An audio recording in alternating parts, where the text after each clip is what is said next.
తాకట్లో ఉన్న మీ బంగారాన్ని విడిపించి ఆ రోజు ఆన్లైన్ రేటుకి కొంటాం. Sharma gold company. అతనికి 64, ఆమెకు 35 సంవత్సరాలు. ఇద్దరి మధ్య ఏదో సందర్భాలలో ఏర్పడ్డటువంటి పరిచయం కాస్త వివాహేతర సంబంధానికి దారితీసింది. దీంతో గత 6 ఏళ్ల నుంచి సహజీవనం చేస్తున్నారు. అయితే ఈ ఇద్దరి మధ్య తలెత్తినటువంటి ఒక వివాదం నేపథ్యంలో మహిళను ఇప్పుడు అత్యంత దారుణంగా హత్య చేశాడు.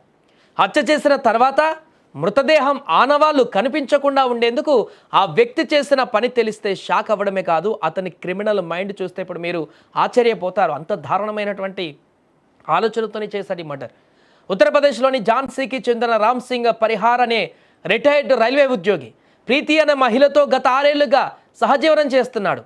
అయితే డబ్బు విషయంలో వారిద్దరి మధ్య తరచూ గొడవలు జరుగుతున్నాయి. ఈ క్రమంలో జనవరి 8వ తేదీన ప్రీతిని హత్య చేసినటువంటి పరిహార్ మృతదేహాన్ని అద్దె ఇంట్లో ఉంచి ఆనవాళ్లు లేకుండా చేసేందుకు ప్రయత్నించాడు.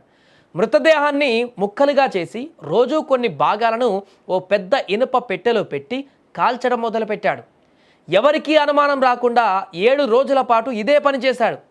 శనివారం రాత్రి మిగిలిన శరీర భాగాలు కాలిపోయిన ఎముకలు ఉన్న పెట్టెలను తన రెండో భార్య ఇంటికి తరలించేందుకు ఓ లోడర్ ఆటోను మాట్లాడుకున్నాడు.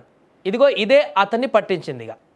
అయితే ఆటోలో ఆ ఇనుప పెట్టెను పెట్టుకున్న ఆటో డ్రైవర్కి అందులో నుంచి భయంకరమైనటువంటి దుర్వాసనతో పాటు పెట్టె నుంచి కారుతున్నటువంటి ద్రవాన్ని చూసి భయాందోళనకు గురయ్యాడు అతను. దీంతో వెంటనే పోలీసులకు సమాచారం అందించాడు.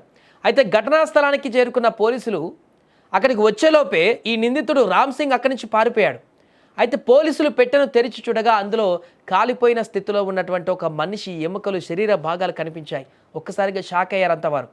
ఈ ఘటన పైన హత్య కేసు నమోదు చేసినటువంటి పోలీసులు హత్యకు సహకరించాడన్నటువంటి అనుమానంతో నిందితుడి కుమారుడిని మరో వ్యక్తిని అదుపులోకి తీసుకొని విచారిస్తున్నారు. పరారీలో ఉన్నటువంటి రామ్ సింగ్ కోసం ఇప్పుడు ముమ్మరంగా గాలిస్తున్నారు.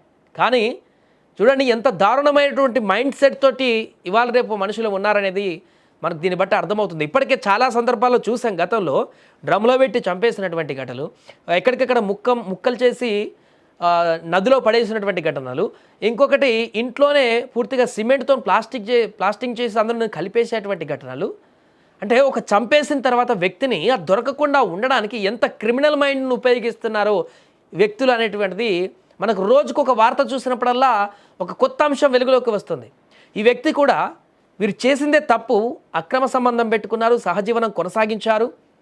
ఆ ఏజ్లో 60+ ఏజ్లో ఆ వ్యక్తి ఇంత దారుణమైనటువంటి పనికి ఒడిగట్టడమే కాకుండా ఆ మహిళతో గొడవ పడ్డ తర్వాతనైనా కూడా ఎవరి దారి వారు చూసుకొని ఎవరు బ్రతుకు వారు బతుకుతే అయిపోతుండేటువంటి విషయానికి ఇప్పుడు ఏకంగా ఆ మహిళను హత్య చేసి దారుణంగా మర్డర్ చేసిన తర్వాత తానెక్కడ దొరికిపోతానో అని చెప్పేసి దొరకకుండా ఉండడానికి ఎంత క్రిమినల్ బ్రెయిన్ యూజ్ చేశాడో చూడండి. సినిమాలో చూసినటువంటిగా విధంగా కనిపిస్తుంది ఈ యొక్క వార్త. సినిమాలో కనుక డైరెక్టర్లు కొత్త ఇన్నోవేషన్ తోటి ఏదో చేస్తారు చూస్తున్నారు, అలా కనిపిస్తుంది ఈ ఘటన. ఆ మహిళ బాడీని మొత్తం ఎక్కడికక్కడ పార్ట్స్ ముక్కలు చేసి, అంటే ఆనవాళ్ళు దొరకకుండా, సాక్ష్యాలు దొరకకుండా, అంటే రేపు పొద్దున ఎప్పుడైనా ఈ హత్యకు సంబంధించి అనుమానితుల్లో తనని చేర్చి పోలీసులు విచారించినా కూడా ఇలాంటి సాక్ష్యాధారాలు దొరకకుండా ఉండేందుకు ఆ బాడీనన్ని ముక్కలు చేసి పూర్తిగా ఎక్కడన్నా పడేసినా దొరికిపోతాయి, భూమిలో పాతి పెట్టినా మళ్ళీ దొరికిపోతాయి, వాటర్లో వేసినా కూడా గాలిస్తో దొరకవచ్చు. కానీ అసలు గాల్లోనే కలిసిపోయేటువంటి విధంగా ఏ ఆనవాళ్ళు కూడా లేకుండా ఉండాలంటే ముక్కలు చేసి ఆ ముక్కల్ని కాలబెట్టేసి బూడిద చేసి ఆ బూడిదను గాల్లో కలపాలని చెప్పేసి అనుకున్నాడు ఆ వ్యక్తి. అందుకే దశల వారీగా 7 రోజుల పాటు కొన్ని ముక్కలను, బాడీ పార్ట్స్ అన్నింటినీ కూడా తీసుకువెళ్ళి బయట కాల్చేసి ఎవరికి తెలియకుండా గాల్లో కలిపేసి చివరి పార్ట్స్ ఏదైతే ఉన్నాయో వాటిని తీసుకువెళ్తుండగా దొరికేశాడు. చేసిన పాపం ఊరికే పోదు కదా.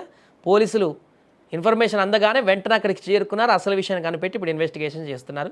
అతన్ని పరారులో ఉన్నటువంటి కోసం గాలిస్తున్నారు. ఇప్పుడు తీసుకెళ్ళి జైలు వేసేటువంటి పరిస్థితి ఏర్పడింది. ఏదేమైనా కానీ ఈ ఘటన మనుషుల రోజుకి పెరిగిపోతున్నటువంటి క్రూయల్ మైండ్ సెట్ ఏ రకంగా ఉంటుందనే దానికి మరొక ఉదాహరణగా మారింది.